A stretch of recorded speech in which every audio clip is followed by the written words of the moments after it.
Hey everyone, welcome to Inside Out Live.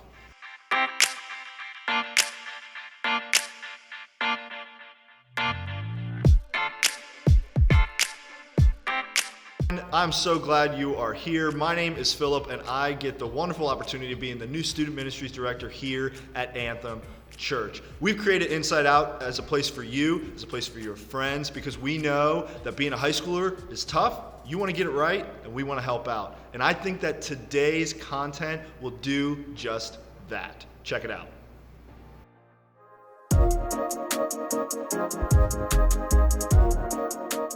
Hi, I'm Brendan Baker, and if you knew me, you probably know that I'm pretty into basketball. Kind of known for that. But what most people don't know is why. I love basketball because it teaches me how to be a better teammate. When somebody talks about basketball like it's stupid or like it doesn't matter, it bugs me because basketball is way more than putting a ball into a hoop. Most people think I'm crazy, but the truth is, basketball is way more than a sport to me. That's why I'm constantly talking about it, because you can't really know me unless you know what matters to me. It's not just a sport, it's personal.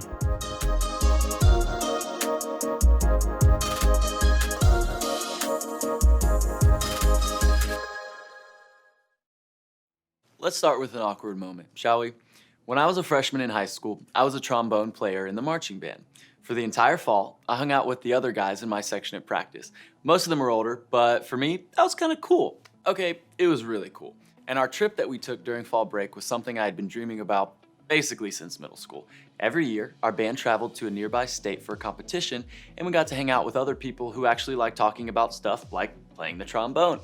On the first night of the competition, we were at the stadium and I was hanging out with some guys near the snacks, and this girl from another school in our district was talking to us. Okay, to be fair, she was talking to my buddy Jason. He was like the lead guy, way older and way cooler than me.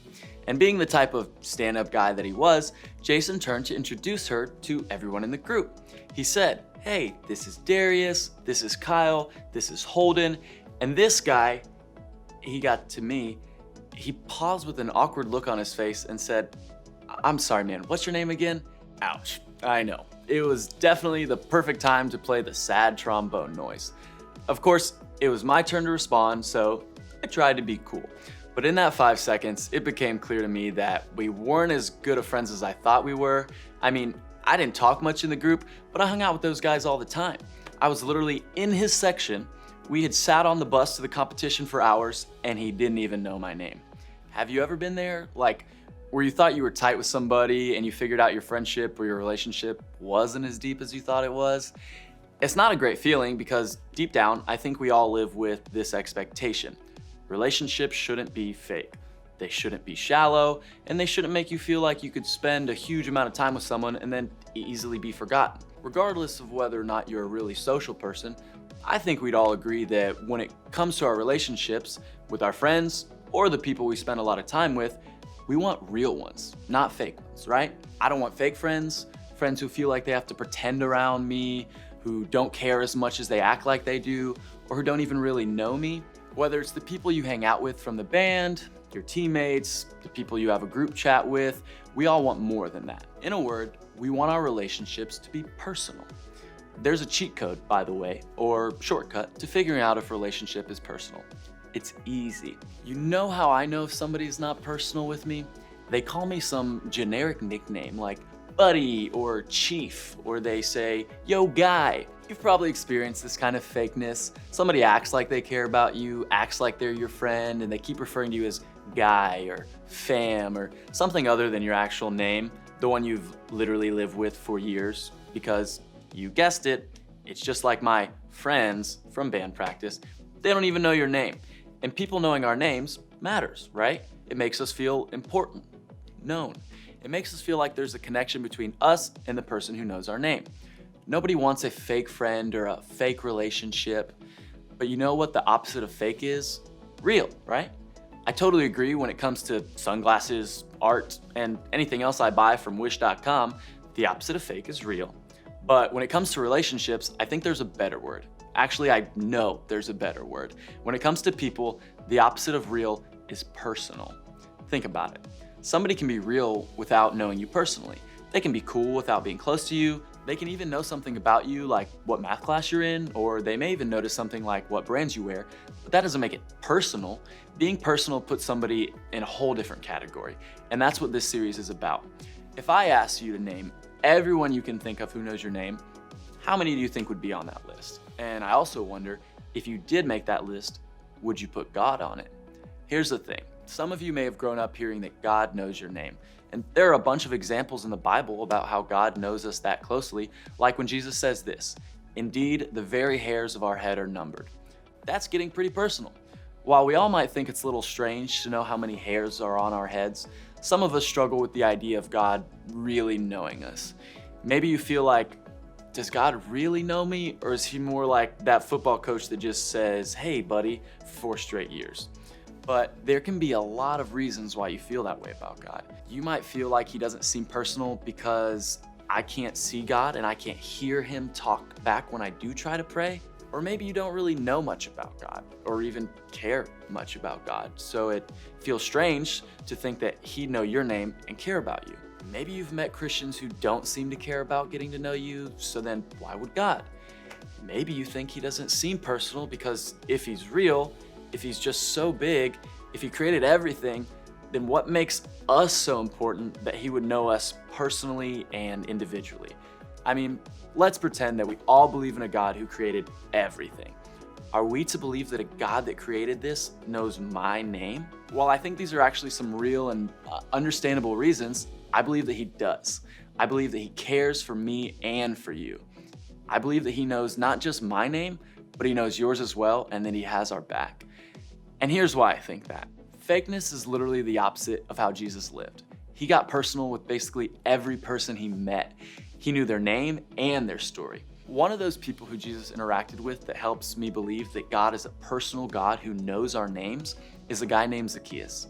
Now, we'll be talking about Zacchaeus for the next few weeks, so to give us a head start, Zacchaeus was a tax collector, which might not seem like a huge deal in our culture, but back then, tax collectors were basically considered scammers and traitors. First off, Zacchaeus was a Jewish guy working for the Roman Empire, an entire nation that basically bullied the Jewish people. That's bad enough, but tax collectors weren't exactly stand-up dudes. They'd always collect more than what was actually owed, and then they pocketed the rest. A tax collector was kind of like the guy that steals the money you're collecting for a school fundraiser so we can buy more energy drinks. And this guy was a chief tax collector. Not good, the worst of the worst. So at this point in Jesus' life, he had gone from being a casual carpenter's son to being a big deal. He was known for all these miracles he'd performed and powerful messages he'd given. By this point, basically everywhere he went, crowds would gather and try to get a glimpse of this Rabbi Jesus who was healing people. That's what happened when he was passing through the town of Jericho on his way to Jerusalem, and he met this guy named Zacchaeus. Here's how the interaction is recorded by Luke, a guy who interviewed real people who witnessed Jesus' life and ministry. When Jesus came by, he looked up at Zacchaeus and called him by name. "Zacchaeus," he said, "quick, come down. I must be a guest in your home today." Zacchaeus quickly climbed down and took Jesus to his house in great excitement and joy. So let's break this down a little bit. Out of this giant crowd following Jesus to Jerusalem and the giant crowd of people in Jericho just trying to get a peek of Jesus as he passes through, Jesus stops and chats with Zacchaeus, maybe the most hated man in the whole town. This is such a huge deal. Getting this kind of attention from Jesus is crazier than if your favorite celebrity randomly started following you on Instagram and commenting all of your pictures. Not only did Jesus call out the guy who was watching from the tree, but did you notice that Jesus calls him by name? He didn't say, "Hey, big guy," or "Hey, you." He called Zacchaeus by name. Then, not only does Jesus call him by name, but Jesus invites himself over to Zacchaeus' house. Everyone else knows how much of an honor this is, and look how they respond. But the people were displeased. "He has gone to be the guest of a notorious sinner," they grumbled. Meanwhile, Zacchaeus stood before the Lord and said, "I will give half my wealth to the poor, Lord, and if I have cheated people on their taxes, I will give them back 4 times as much." Jesus responded, "Salvation has come to this home today, for this man has shown himself to be a true son of Abraham. For the Son of Man came to seek and save those who are lost." This was a guy they didn't like, maybe nobody liked. Nobody would have wanted to be seen hanging out with him, and yet Jesus goes straight toward him. But real talk, why do we care? Because this isn't just a story about Zacchaeus. It's about Jesus and how he treats people. He paid attention to the guy on the sidelines, the guy who annoyed everyone else, the guy nobody was noticing, the guy I bet nobody cared to try to learn his name, the guy that Jesus made sure to know and use his name. And by the way, he does the same for you. Jesus knows your name too. This is how God sees us. Yes, he is the God that created the whole universe and everything in it. He is the God who has always been around and our brain can't even comprehend. He also knows you personally. Okay, all of this might feel a little ridiculous to you. Maybe the whole idea of faith feels a little cray, a little far-fetched. That's okay. Like Zacchaeus, the best thing for some of us to do this week is to find a way to see for ourselves what Jesus is like. Zacchaeus probably had no intention of totally changing his life when he first got up that tree, but he was just taking the first step towards seeing Jesus for himself. No matter what you think about God or faith or Christians, I want you to know this. It's personal because Jesus knows your name. For some people, that doesn't always sit well. You might have questions about faith. You might have doubts about that, and that's okay. But what would it look like for you to hop up in that tree to get a better look, to rethink or reimagine what God is like, to start asking some of those questions? Maybe those questions might sound like, what is God like really? What does God say about me? What does God say about the people around me? Basically, Jesus changed the way everybody thought about God. There's just something that happens when we recognize that this God of the universe is a personal God. It changed Zacchaeus' life. It's already changed the life of so many others, and it doesn't stop there. We've talked about how powerful it is to be known personally by God, that he knows your name, he knows you, and he cares about you. But if that's true for you, then it's also true for the person next to you, and your siblings, and your parents, and that kid at school you avoid, or that teacher you can't stand. Here's what I'm getting at. A relationship with Jesus is always personal. It's personal for you and for me. So let me ask this. How can we make it personal for others?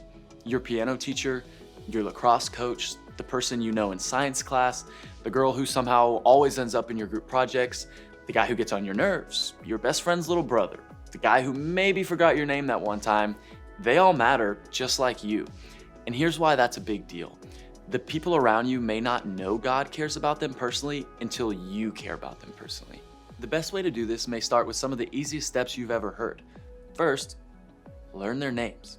Simple, right? Second, learn the right way to pronounce their name. Here's something you should know. If your name is something like John, you may not have experienced something like what I'm about to tell you, and this is a bigger deal than you may think. You know how annoying it is when someone writes your name wrong on your Starbucks cup? Or that substitute teacher who reads your name off a roster in a super weird way? Now, imagine that happening every day or every week times 10. Awful, right? Third, use their name when you see them. I get it, this seems so basic, but that's why it's a big deal. Knowing someone's name is the absolute simplest thing we can do to communicate that someone matters. And if someone feels like they don't matter, it can also have a huge impact. So an easy way to do this is with people younger than you. Think about a couple years ago, what if you had some upperclassmen who genuinely took interest in you and your life? How would that have made you feel? Upperclassmen, do that for some freshmen or sophomores. Freshmen and sophomores, find some middle schoolers you can invest in or at least begin to call by name. We have a personal God. He happens to be a personal God who is also mind-blowingly powerful, ridiculously creative, and overly graceful. But he still knows your name and he calls you by it. One of the greatest ways that we can point people to this kind of personal God is by modeling what it looks like to be personal with others. That's why we have small groups, by the way. We believe every person here is loved and known personally by Jesus, and because of that, we want you to always have a group of people who know you personally, who know your name and know your story. No one should come in the door and feel like they don't fit in or nobody knows them. Jesus always made it personal with the people around him, and you can too, by simply knowing their name.